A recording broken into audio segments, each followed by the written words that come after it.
حضرات گرامی، جس بھائی کی کل کی محفل میں ہم شریک ہیں، یہ ایک عظیم انسان تھے۔ بعض بندے وہ ہوتے ہیں جن کو لوگ اچھا کہتے ہیں، بعض وہ ہوتے ہیں جو بہت اچھے ہوتے ہیں۔ اس سے اگر اوپر کی کوئی کیٹیگری ہو تو اس آگ زدہ ماحول میں انتہائی اچھے انسان جس بندے کا نام تھا وہ ہیں حافظ منیر صاحب۔ حضور نبی کریم صلی اللہ علیہ وآلہ وسلم کے صحابی ہیں حضرت انس بن مالک رضی اللہ تعالیٰ عنہ۔ آپ کہتے ہیں مروا بجنازہ، جنازہ گزرا صحابہ کے سامنے سے، صحابہ موجود ہیں، جنازے کے پاس سے گزرے۔ مروا بجنازۃ فاثنوا علیہا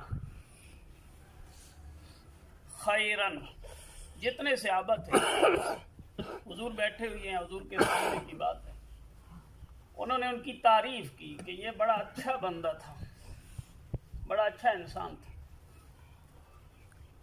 تو نبی کریم صلی اللہ علیہ وآلہ وسلم نے فرمایا وجبت، اس کے لیے واجب ہو گئی۔ بخاری شریف کی حدیث ہے، کتاب الجنائز میں امام بخاری لے کے آئے ہیں۔ ثم الاخری، ایک اور جنازت، فاثنوا علیہا شرا، لوگوں نے اس کی برائی کو بیان کیا کہ یہ برا آدمی تھا۔ فقال النبی صلی اللہ علیہ وسلم وجبت، حضور نے فرمایا اس کے لیے واجب ہو گئی۔ سیدنا فاروق اعظم رضی اللہ تعالیٰ عنہ، یہ وہ عظیم انسان ہیں کہ بڑے مجمع میں جس قسم کا سوال ہوتا، جس قسم کی بات ہوتی، حضور کی بارگاہ میں عرض کر دیتے۔ فقال عمر بن الخطاب رضی اللہ تعالیٰ عنہ ما وجبت، سیدنا فاروق اعظم رضی اللہ تعالیٰ عنہ نے حضور کی بارگاہ میں سوال کیا، یا رسول اللہ واجب کیا ہوئی ہے؟ پہلے ایک بندے کا جنازہ ہے، اس کی تعریف کی جا رہی ہے، بندہ اچھا ہے، بندہ نیک ہے، بندہ صالح ہے، بندہ خوش اخلاق ہے، تعریف کی گئی، آپ نے پھر بھی فرمایا وجبت، واجب ہو گئی۔ دوسرا بندہ آیا، دوسرے جنازے پہ لوگوں نے پھر اس کی برائی کو بیان کیا کہ یہ بڑا بد اخلاق تھا، سے لوگ تنگ تھے، یہ اچھا انسان نہیں تھا۔ آپ نے پھر فرمایا وجبت، پھر بھی واجب ہو گئی۔ فرق کیا ہے؟ کیا واجب ہوئی ہے؟ آقا کریم صلی اللہ علیہ وآلہ وسلم نے فرمایا جس بندے کی تم نے تعریف کی، ھذا اثنیتم علیہ خیرا وجبت لہ الجنہ، فرمایا جس کا ذکر تم نے اچھے الفاظ میں کیا ہے، اچھے لفظوں میں کیا ہے، اس کے لیے جنت واجب ہوئی ہے۔ ھذا اثنیتم علیہ شرا وجبت لہ النار، فرمایا جس کو تم نے برے الفاظ میں یاد کیا اس کے لیے جہنم واجب ہوئی ہے۔ یہ انسان کا وہ کردار ہے جو مرنے کے بعد سامنے آتا ہے۔ دنیا میں لوگ شرابیوں کو بھی سلام کرتے ہیں، بد کردار، بد اخلاق، بد طینت لوگوں کی اس معاشرے میں زیادہ عزت کی جاتی ہے۔ دیندار شریف لوگوں کو معاشرے میں بہت کم جگہیں ایسی ہوں گی جہاں عزت دی جائے، اور وہ ٹائم ہے جو حضور نے بیان کیا تھا۔ میرے آقا کریم صلی اللہ علیہ وآلہ وسلم نے فرمایا تھا ایک وقت ایسا آئے گا کہ لوگ شریروں سے، شر سے بچنے کے لیے ان کی عزت کریں گے۔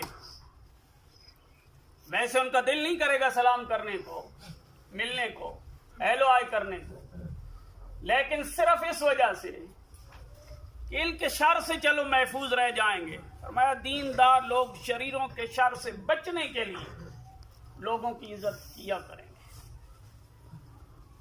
اگر حضور کے اس فرمان کو دیکھا جائے تو لگتا ہے کہ آج کے زمانے پہ کلیتاً صادق آتا ہے۔ زندگی میں لوگ پیسے کو سلام کرتے ہیں، عہدے کو سلام کرتے ہیں، کرسی کو سلام کرتے ہیں، ظاہری جاہ و جلال کو سلام کرتے ہیں۔ کمال تو یہ ہے کہ مرنے کے بعد کوئی بندہ کہے بڑا عظیم انسان تھا، جس سے کوئی لینا دینا نہیں ہے، اس سے کوئی ریٹرن نہیں ہے، اب اس سے ہم کوئی فائدہ حاصل نہیں کر سکتے، اب اس نے ہمیں کوئی فائدہ نہیں دینا۔ ہاں، یہ صرف اہل ایمان ہیں جو مرنے والوں کو پیچھے سے فائدہ دے سکتے ہیں۔ وہ کیا ہے جو ہم نے پڑھا ہے؟ یہ جو پڑھا ہے ہم نے، یہ ایصال ثواب ہم کر سکتے ہیں۔ اہل ایمان کو ثواب پہنچا سکتے ہیں، مگر اس سے تو کوئی لینا دینا نہیں ہے نا، کہ وہ ہمیں جو اس دنیا میں زندگی گزار رہے ہیں ہمیں وہ کیا فائدہ پہنچائے گا۔ لیکن مرنے کے بعد کسی بندے کو اتنے اچھے الفاظ کے ساتھ یاد کیا جانا، جس طرح حافظ منیر صاحب کو کیا گیا ہے، اتنے اچھے الفاظ کے ساتھ ایک عام بندے کو یاد کیا جانا، یہ حسن کردار کی بہت بڑی دلیل ہے۔ اس مرد درویش نے اپنی زندگی کو کس طرح مینج کر کے رکھا اور کس طرح اپنی فیملی کو، اپنے متعلقہ لوگوں کو، اور کس طرح معاشرے کے اندر ایک با کردار انسان کی زندگی گزاری، وہ منظر اس کے جنازے پہ دیکھنے کے قابل تھے۔ بڑے بڑے خان مر جائیں اتنے جنازے نہیں ہوتے، بڑے بڑے مالدار مر جائیں لوگ اس طرح جنازے پہ نہیں آتے۔ اور پھر اس فقیر آدمی کے جنازے میں صرف یہ نہیں کہ جس طرح آج دنیا رسمن آتی ہے کہ منہ دکھائیں اور پلٹ جائیں، لوگوں سے ملیں گے اور واپس چلے جائیں گے۔ اس جنازے میں ہم نے وہ منظر دیکھے ہیں، لوگ اکیلے بیٹھ کے رو رہے تھے، تنہا دنیا تڑپ رہی تھی۔ پھر یہ ہوتا ہے کہ جنازے میں بندے آتے ہیں، انہیں پتا ہوتا ہے پیچھے فیملی والوں کے ساتھ تعلق ہیں، روابط ہیں، حافظ صاحب کے بھائیوں یا باقی لوگوں سے لوگوں کے اتنے تعلقات نہیں تھے۔ جنازے میں آنے والی دنیا صرف اس کے لیے آئی تھی جس کا جنازہ پڑھا جا رہا تھا، وہ ملنے والے اور اس کو دیکھنے والے۔ زندگی میں کوئی بندہ ایک مرتبہ بھی اگر اس سے ملا ہے، پچھلے دنوں میں اور حافظ صاحب راولپنڈی گئے ادارے کے لیے سی سی ٹی وی کیمرے لینے تھے، ایک ملاقات ہوئی ہماری ایک بندے سے، یعنی جس سے ہم وہ کیمرے لے کے آئے ہیں اپنے مدرسے کے لیے، حافظ صاحب میرے ساتھ تھے، وہ ایک ملاقات تھی۔ فیس بک پہ اس بندے نے پوسٹ پڑھی تو اس نے آج کال کی، اس نے کہا جی بڑا شریف بندہ تھا جو آپ کے ساتھ آیا تھا۔ ایک ملاقات میں جس بندے کی شرافت اگلے بندے کو منوا لے، لیکن یاد رکھیں شریفوں کی عزت بھی شریف لوگ ہی کرتے ہیں۔ ایسے عظیم النفس لوگوں کی قدردانی بھی وہی کرتے ہیں جتنی اپنی کوئی قدر ہوتی ہے۔ مرد کلندر نے 10 سال میرے ساتھ کام کیا ایک جگہ۔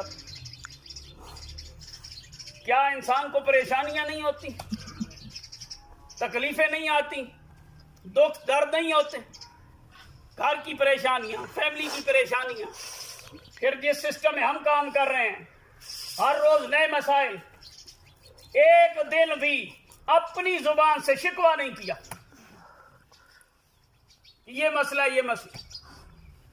جب بھی کسی تکلیف کی بات ہوتی حافظ صاحب کہتے تھے 13 سال مکی زندگی تو ہم نے گزارنی ہے نا، یہ موقع ان کو مل جاتا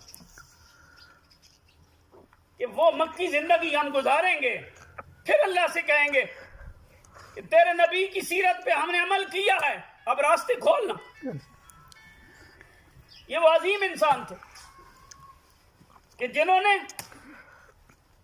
دن اور راتیں دین کے لیے وقف کی، صرف دین کے لیے نہیں، فیملی کے کسی بندے سے پوچھیں جس کا کام کہیں پھنس جاتا وہ آپ صاحب کے ذمہ لگا دیتا کہ آپ یہ کام کر دیں، پوری فیملی کے ایک سسٹم پہ چلا کے رکھ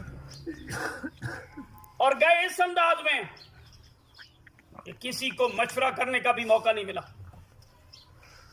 شاید ہی کوئی ایسا بندہ ہو کہ جس نے یہ سنا ہو کہ حافظ صاحب کی طبیعت خراب ہے، گھنٹہ پہلے مجھ سے اٹھ کے آئے میرے پاس اور گھنٹے کے بعد کال گئی حافظ صاحب فوت ہو گئے۔ اتنی جلدی گئے کہ خود حیران ہے، مگر رب کے فیصلوں کے سامنے بندہ مومن کا کام ہی یہی ہوتا ہے دل و جان کو تسلیم کرنا۔ ایسے بندے معاشرے میں کم ہوتے ہیں، مرتے روزانہ ہیں، دنیا مر رہی ہے، کئی موت کو بھولے ہوئی ہیں، کئیوں کو پرواہ ہی نہیں ہے کہ ہم نے مرنا ہے کہ نہیں مرنا، بے فکر دنیا، بے لگام دنیا، بد کردار دنیا کے ساتھ معاشرہ بھرا پڑا ہے۔ میں حسن کردار، حسن اخلاق، حسن تکلم جس پہلو سے دیکھا جائے میں کہتا ہوں حافظ صاحب با کمال تھے۔ کسی کی تعریفیں نہ ہمیں کرنا آتی ہیں نہ کرتے، مگر اس بندے کو اللہ نے جو شرافت کا وصف عطا کیا تھا۔ ایک دن ہم مدرسے کے لیے جگہ دیکھنے گئے، جہاں سے جگہ خریدنی تھی، اور انہوں نے کہا 1 کروڑ روپیہ ہے، میں اس جگہ پہ بیٹھ کے حلفاً کہہ سکتا ہوں۔ حافظ صاحب نے کہا قاری صاحب سودا کر دیں، اللہ کر دے گا۔ اس معاشرے میں اتنی اماؤنٹ کے لیے رسک لے جانا اور پھر اللہ پہ بھروسہ کر جانا۔ میں نے کہا حافظ صاحب ہم جن حالات میں گزر رہے ہیں، ہم سے تو مدرسے اور مسجد کے بل پورے کرنے بعض اوقات مشکل ہوتے ہیں، کیسے رب جب کرم کر دیتا ہے۔ تو میں نے کہا حافظ صاحب آپ کو ادارے کی جگہ کے لیے اتنی جلدی کیوں ہے؟ ان کا ایک جملہ آج مجھے سمجھ آیا، ہم سے کہتا تھا اس ادارے کی، میں نے کہا آپ ہر بندے سے اس کی اپنی کیپیسٹی کے بارے میں سوال کیا جائے گا نا، ہم سے جو ہو سکتا ہے ہم کرتے رہیں گے، ہمارے بعد میں آنے والے اپنی اپنی ڈیوٹیاں لگا لیں گے، ہم سے جو ہو سکتا ہے اپنی اوقات کے مطابق ہم چلائیں گے۔ انہوں نے ایک جملہ بولا تھا جو ان کے مرنے کے بعد مجھے سمجھ آیا ہے۔ انہوں نے کہا تھا قاری صاحب ہم چاہتے ہیں زمین ہم دے کے جائیں تاکہ قیامت تک اس زمین پہ کوئی اگر پڑھے اور پڑھائے تو ثواب ہمیں بھی آئے۔ کیا کمال فکر تھی اور کیا عظیم سوچ تھی اس بندے کی۔ ظاہراً جو سادہ طبیعت نظر آتے، اللہ نے اتنا دور رس ذہن عطا کیا تھا کہ 10 پردوں کے پیچھے سے بھی کی گئی باتوں کو سمجھ لیتے،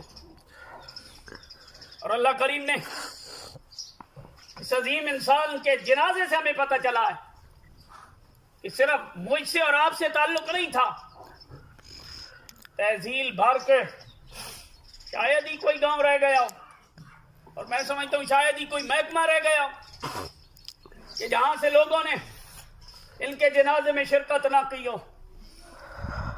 ان کے دنیا میں زندگی گزارنے کا انداز بھی جدا، جانے کا انداز بھی جدا۔ ایک بات ہمیں سمجھا گئے ہیں جو ہم بھولے پڑے ہیں، ہم سمجھتے ہیں کہ شاید موت ہمیں نہیں آنی۔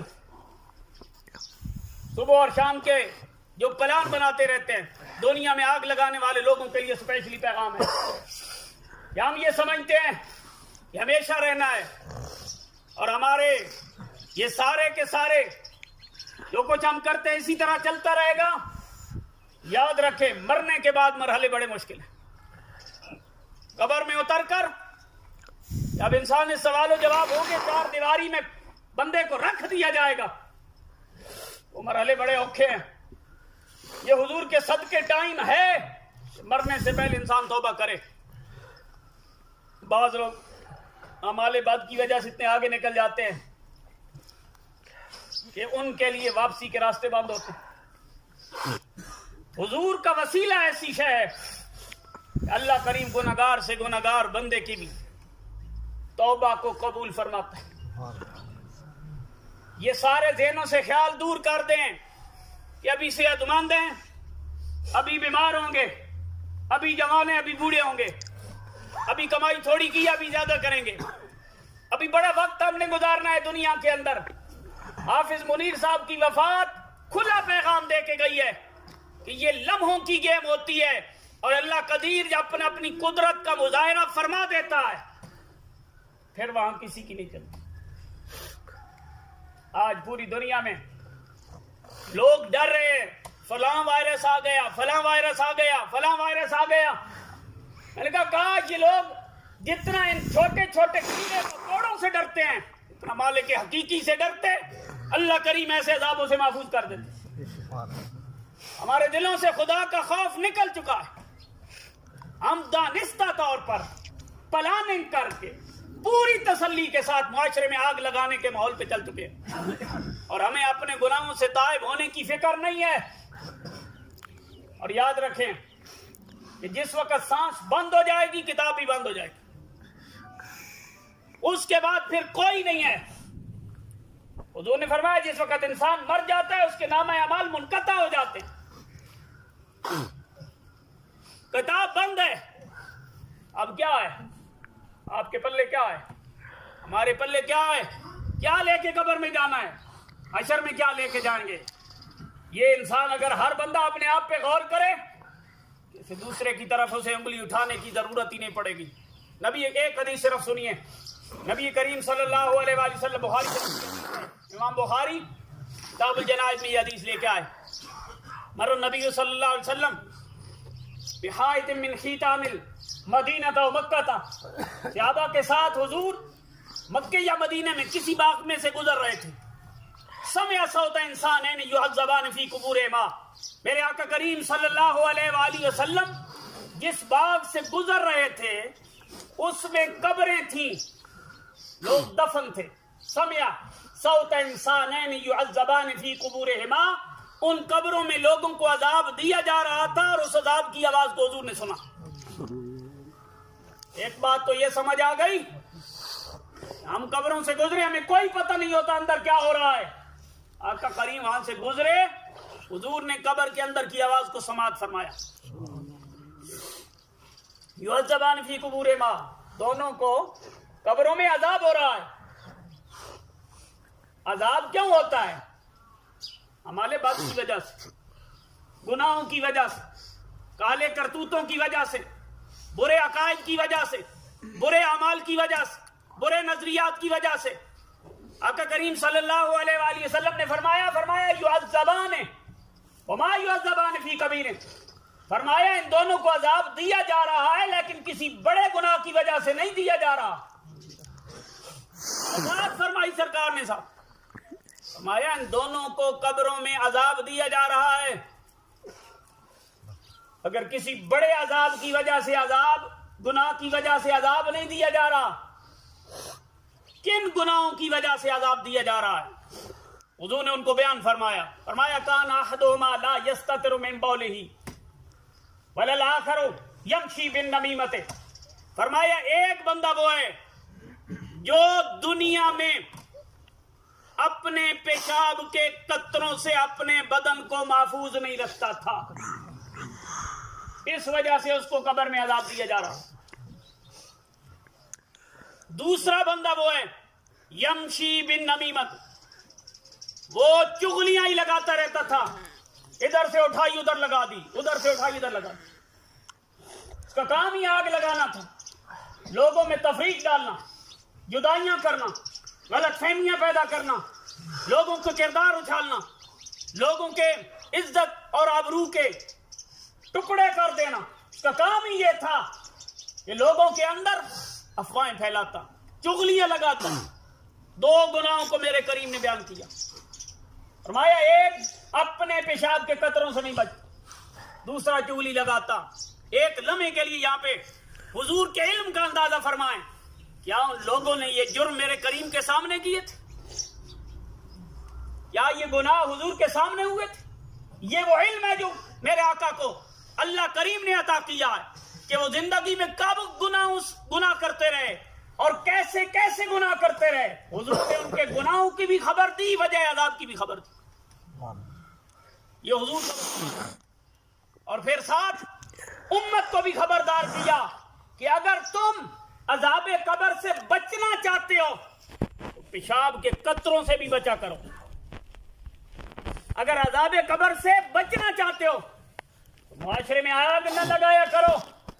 صرف ان دو گناہوں کو بیان کر کے امام بدر الدین عینی عمدۃ القاری میں شرح بخاری ہے, امام ابن حجر اسقلانی فتح الباری شرح بخاری ہے, دیگر علماء نے اسی حدیث کے تحت لکھا. فرمایا یہ تو دو گناہ بیان کر دیے گئے نا, یہ سارے چھوٹے چھوٹے گناہوں کی طرف ایک اشارہ ہے کہ بندہ مومن اگر گناہوں سے نہیں بچو گے تو عذاب قبر کے اندر عذاب ہوگا. عذاب قبر حق ہے, وہاں آگ آئے گی. کیوں؟ واضح حدیث ہے حضور کی کہ جس وقت کوئی کافر یا منافق مرتا ہے اس کی قبر کے اندر 100 اژدہے ڈال دیے جاتے, اژدہا بڑے سانپ ڈال دیے جاتے. منافق اور کافر کی موت قبر کے اندر, لوگ سمجھتے ہیں کہ 4 دیواریں, کس نے آنا ہے؟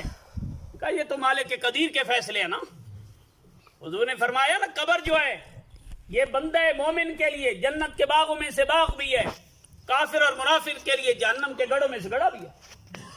ظاہراً تو 4 دیواری لگتی ہے لیکن جنت کی بہاریں بھی اسی قبر میں, جہنم کا عذاب بھی اسی قبر میں. حضور نے فرمایا 2 وجہ سے ان کو عذاب دیا جا رہا تھا. پھر میرے کریم نے ایک کھجور کی ٹہنی منگوائی, اس کے 2 ٹکڑے کیے, ایک پہ رکھی, ایک پہ رکھی. ان کے عذاب کے اندر تخفیف ہوئی ہے.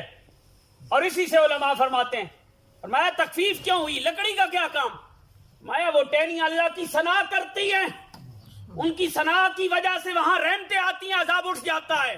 فرمایا اسی وجہ سے جب قرآن پڑھا جائے تو وہاں رحمتیں آتی ہیں, عذاب اٹھ جاتا ہے.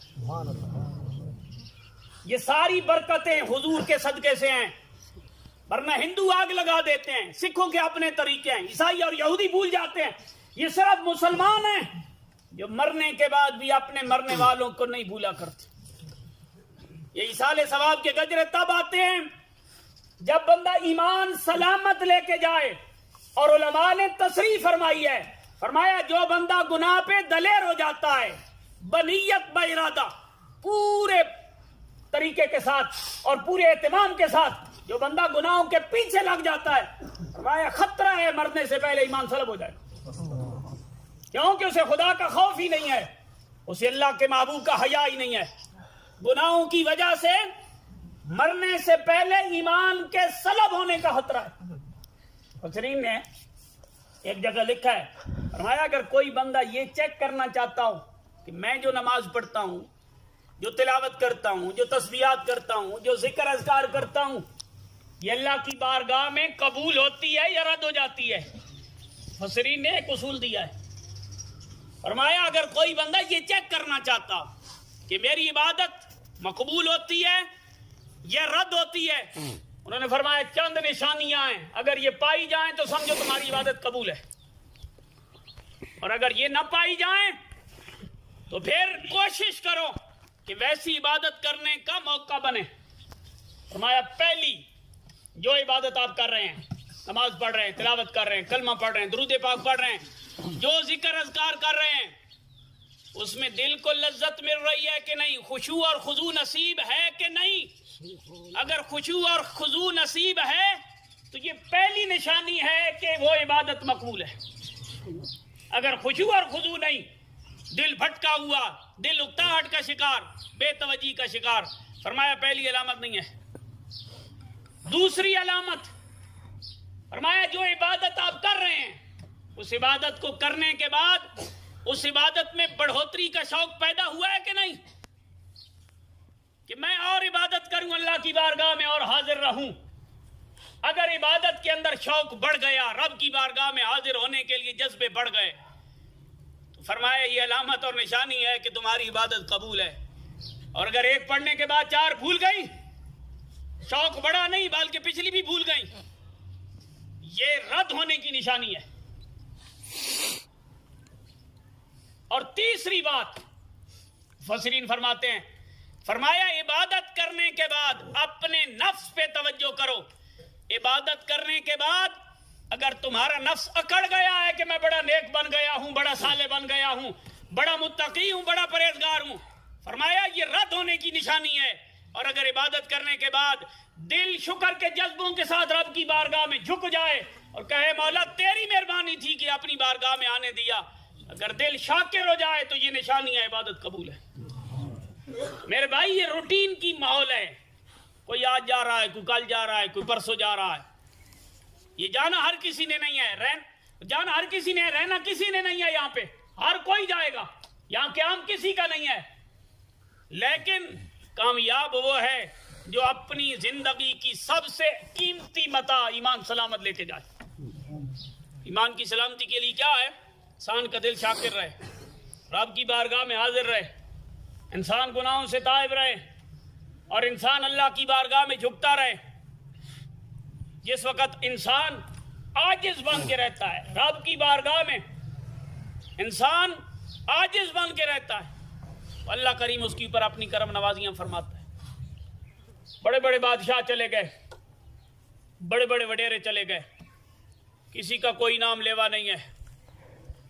کچھ فقیر لوگ گئے تو آج بھی لوگ داتا داتا کہہ رہے ہیں، گئے تو آج بھی لوگ غوث اعظم کہہ رہے ہیں، آج بھی لوگ معین الدین چشتی کے نعرے لگا رہے ہیں، آج بھی لوگ امام بخاری کو یاد رکھے ہوئے ہیں، آج بھی لوگ امام ابو حنیفہ کو یاد رکھے ہیں، آج بھی لوگ امام احمد بن حنبل کو یاد رکھے ہوئے ہیں. امام احمد بن حنبل آپ کو جب کوڑے لگتے تھے نا، بادشاہ وقت نے کوڑے مارے. آج تو دو بندے آنکھیں دکھائیں تو لوگ دین کے کام سے منحرف ہو جاتے ہیں کہ بڑی تکلیف آ گئی دین کے کام میں کیا کروں. امام احمد بن حنبل کو جب کوڑے لگتے تھے تو اس وقت وہ منحرف نہیں ہوئے، نے کہا یہ تو ایک کوڑا ہے تیرے نام پہ. کئی امام احمد بن حنبل گئے. پھر دنیا نے یاد رکھا امام احمد بن حنبل کی چھوٹے بندے کا نام نہیں ہے، امام بخاری کے استاد ہیں. اور امام احمد بن حنبل وہ بھی یاد رکھیں، ان کے بیٹے خود روایت کرتے ہیں، کہتے ہیں میرے ابا جان جب بھی دعا کرتے نا ایک بندے کا نام لیتے، اللہ اس کی بخشش فرما. کوئی بندہ زندگی میں ایک مشورہ اچھا دے جائے اور بندے کو وہ کام آ جائے تو بندہ ساری زندگی ان کو دعاؤں میں یاد رکھتا ہے. حافظ منیر صاحب نے تو ہمیں 10 سال دیے ہیں،